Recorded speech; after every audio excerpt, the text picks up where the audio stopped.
Hey everybody, I just wanted to stop in and talk about the studio director's letter for 2025 and beyond from ZeniMax Online Studios. Now, I've never covered one of these before, and I'm sure plenty of other YouTubers and streamers have already gone to this, but I wanted to throw my opinions into the bucket. I'm sure I'm going to say something somebody else has already said.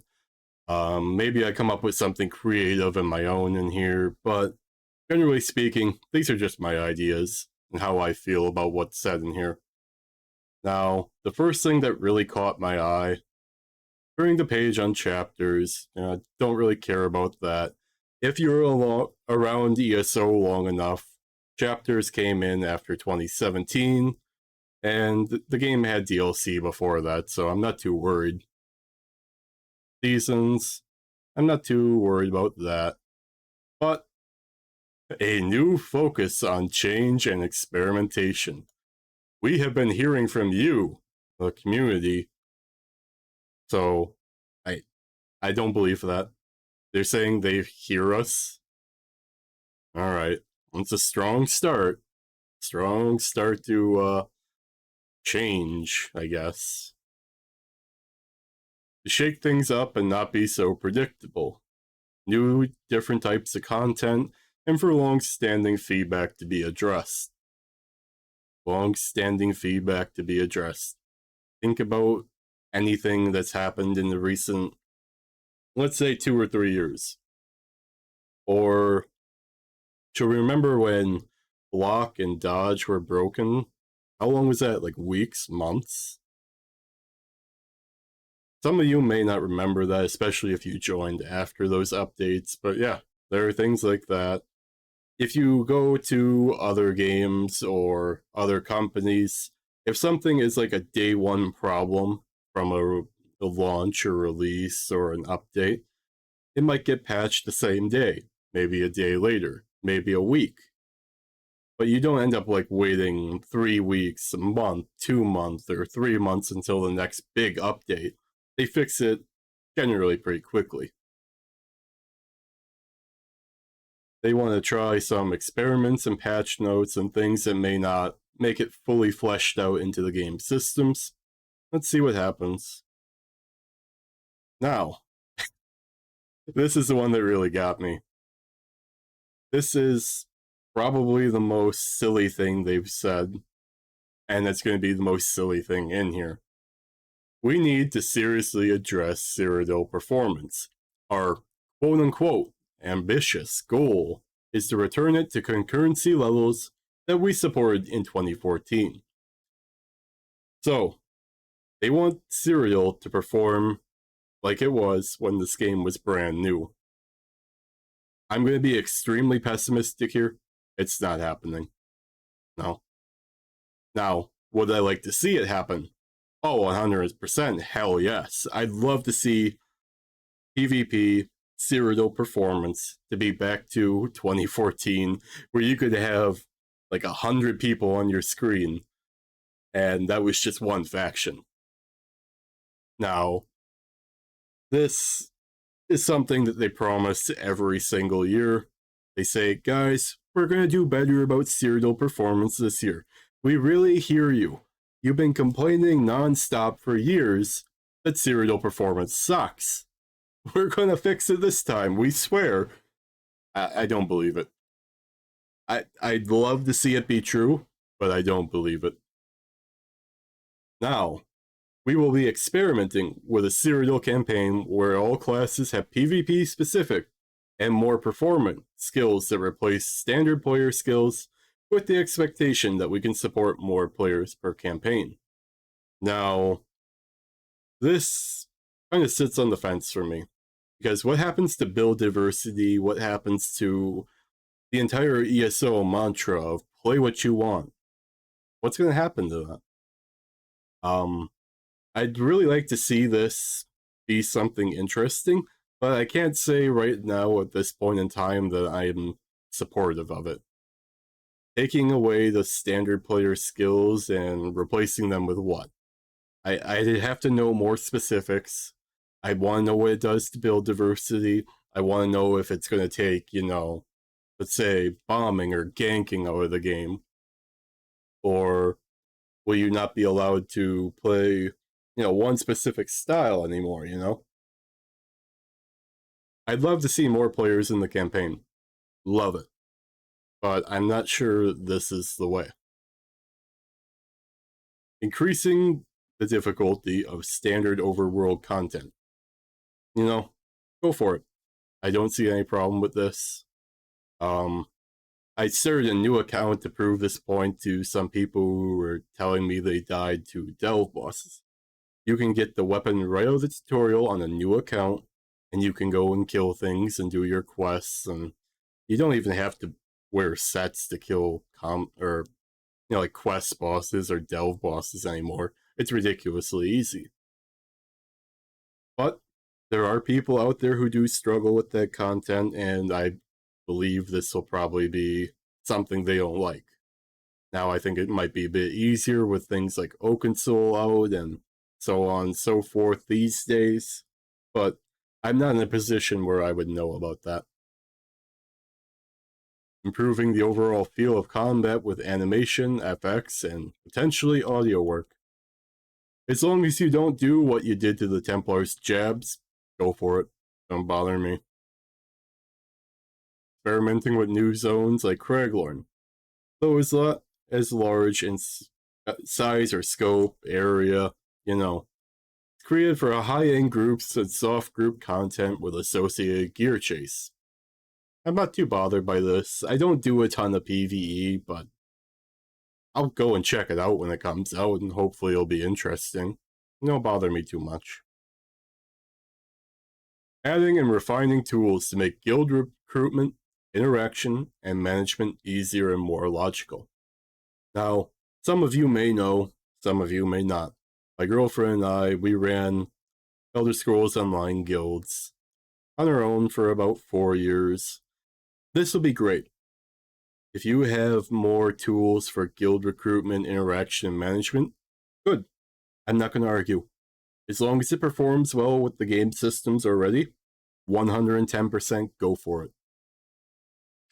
Many more ideas here, and of course, we are listening to you. And be coming up with more new ideas based on your feedback. Yeah, I believe it. Totally. Quotations, totally. Concentrating on the new and returning user experience. 110%, go for it. I've been playing some other MMOs in my free time, mostly just the quest. I've been picking up Star Wars The Old Republic, or a while ago I tried World of Warcraft for the first time. And the new player experience is very important. If you have new players that are confused about what they're supposed to be doing, where to go, how to do it, you're going to have a bad time. People aren't going to want to play your game if they can't figure out what to do, why they should do it, or when they should be doing it. So when I've been playing Star Wars The Old Republic lately, there's a little question mark that pops up right above my skill bar. I think I'm like level 12 or 13. I just started playing a few days from the point of this video. And they give me little 3 slides about each topic they want to introduce to me. And I can get that information very easily.